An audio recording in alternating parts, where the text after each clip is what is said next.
पिछले 1 साल से मैं एमबीए कर घर में बैठी हुई थी। अप्लाई तो बहुत जगह की थी पर कहीं से कॉल लेटर नहीं आ रहा था। मेरा नाम शिखा है, मैं कानपुर में रहती हूँ। मेरी उम्र 40 साल है। ये बात तब की है जब मैं 24 से 25 वर्ष की थी। मेरे पड़ोस में एक आंटी रहती थी जो एक बड़े फर्म में ऊंचे पद पर नौकरी करती थी। एक दिन मैं उनसे चर्चा की तो उन्होंने मुझे नौकरी दिलाने का वायदा किया था। आंटी मुझे एक दिन अपने ऑफिस में ले गई, फर्म के बॉस मालिक महेश लाल से मिलाया। उन्होंने मेरी शिक्षा दीक्षा के बारे में पूछा। मैंने उन्हें बताया कि मैं एमबीए हूँ। उन्होंने मुझे कहा कि अभी ऑफिस में जगह खाली नहीं है। 6 महीने बाद मेरा एक स्टाफ रिटायर करेगा तो उसके स्थान पर तुम्हें रख लिया जाएगा। उन्होंने कहा कि मेरी पत्नी समाज सेवा में रुचि रखती है, जब तक तुम्हें उनके पीए के रूप में काम करना पड़ेगा। साथ ही कभी-कभी घरेलू काम भी करना पड़ सकता है। मेरे घर में सिर्फ मेरी पत्नी है। घर में काम करने वाले कई स्टाफ हैं। मैं किसी को नौकर नहीं मानता हूँ। सभी मेरे स्टाफ है। मैं सहर्ष तैयार हो गई। 6 महीने की ही तो बात थी। दूसरे दिन मैं उनके घर पहुंच गई। महेश लाल की गिनती शहर के प्रतिष्ठित लोगों में होती थी। उनका घर भव्य था। कुछ ही दिनों में मुझे एहसास हुआ कि मालिक और मालकिन के जीवन में ठहराव और अकेलापन है। दोनों एक ही छत के नीचे अलहदा जीते हैं। माधुरी समाज सेवा में गहरी रुचि रखती थी और अक्सर अपनी गतिविधियों में व्यस्त रहती थी, और साहब अपने ऑफिस में। दोनों के बीच महीनों कोई संवाद नहीं होता था। घर की जिम्मेदारी मुख्य रूप से घर के स्टाफ पर थी। मेरी ईमानदारी, सरलता और कर्मनिष्ठा से महेश लाल और उनकी पत्नी माधुरी दोनों मुझ पर भरोसा करने लगे थे। मेरा ज्यादा वक्त माधुरी जी की सेवा में ही बीतता था। एक बार महिलाओं के एक सम्मेलन में माधुरी जी मुख्य वक्ता के बतौर आमंत्रित थी। माधुरी जी ने मुझे महिलाओं के शोषण पर एक भाषण लिखने की जिम्मेदारी थी। मैंने मेहनत और पूरे मनोयोग से 30 मिनट का भाषण तैयार किया। जब माधुरी जी ने भाषण दिया तो 30 मिनट के भाषण में 6 बार तालियां बजी। माधुरी जी गदगद को गई। सम्मेलन समाप्त होने के बाद कई महिलाओं ने माधुरी जी को बधाई दी। माधुरी जी ने कई महिलाओं से अपने पीए के रूप में मेरा परिचय कराया। इस सम्मेलन में सरकार के कई संस्थानों में बड़े पदों पर काम करने वाली महिलाएं शामिल थीं।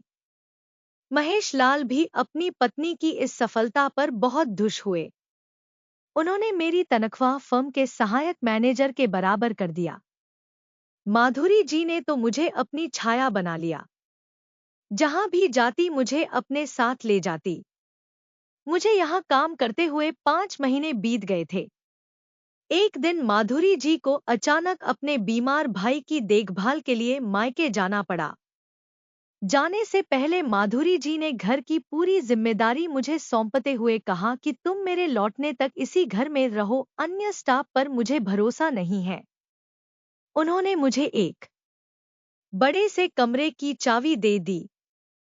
उन्होंने महेश बाबू से कहा, मैं कुछ दिनों के लिए अपने मायके जा रही हूँ। मेरे बड़े भैया बीमार है। घर का ध्यान रखना। शिखा है तो चिंता की कोई बात नहीं है। महेश लाल ने हाँ में सिर हिलाया, लेकिन उनके मन में एक अजीब सी बेचैनी और तड़प थी। माधुरी जी के जाने के बाद घर में सन्नाटा और अकेलापन और गहरा हो गया। मैं अपने काम में व्यस्त रहती, लेकिन अब महेश लाल का व्यवहार बदलने लगा। वह छोटी छोटी बातों पर मुझे बुलाते, कभी चाय मांगते तो कभी किसी पुराने सामान को ढूंढने का बहाना बनाकर मुझे अपने पास बुलाते। मुझे उनका व्यवहार अजीब सा लगने लगा, लेकिन मैं मालिक का आदेश मानने को मजबूर थी।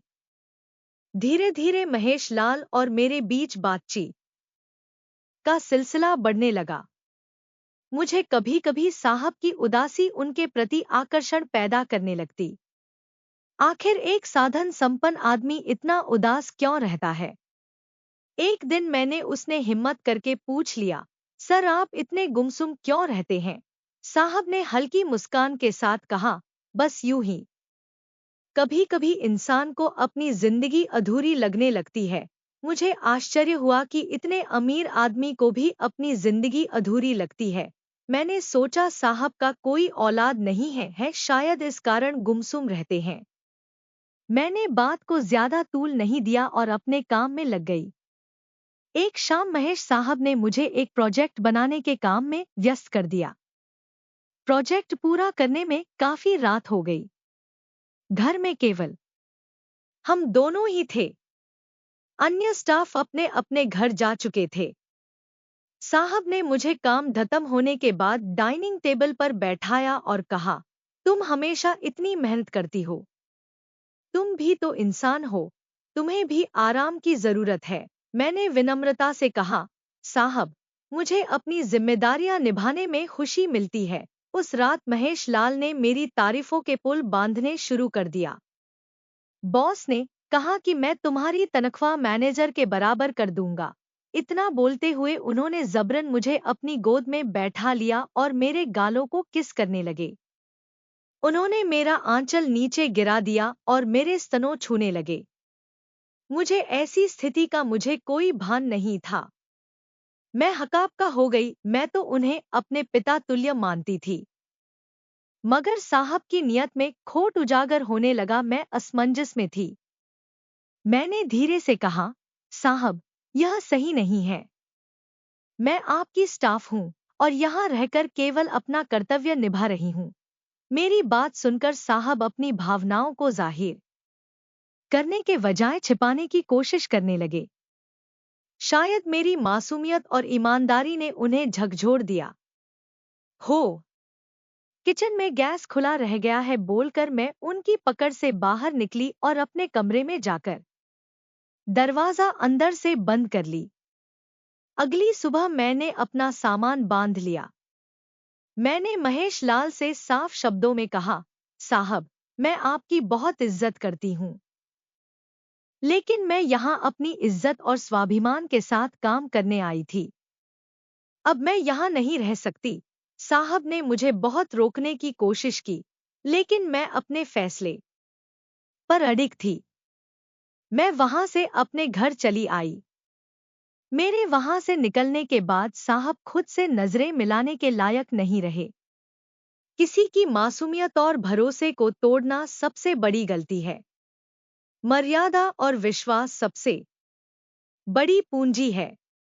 जीवन में परिस्थितियां चाहे कैसी भी हों, इंसान को अपनी सीमाओं का पालन करना चाहिए। गलत राह पर चलने से सिर्फ पछतावा और दर्द ही हाथ लगता है, लेकिन अय्याशों पर इन बातों का कोई प्रभाव नहीं पड़ता। 6 महीने के भीतर मेरी तनख्वाह मैनेजर के बराबर करने का मतलब मेरा शोषण करना था, जिसे मैं बहुत देर में समझ सकी। साथियों, ये कहानी कैसी लगी कमेंट में जरूर बताएं, लाइक करें और चैनल को सब्सक्राइब जरूर करें। धन्यवाद।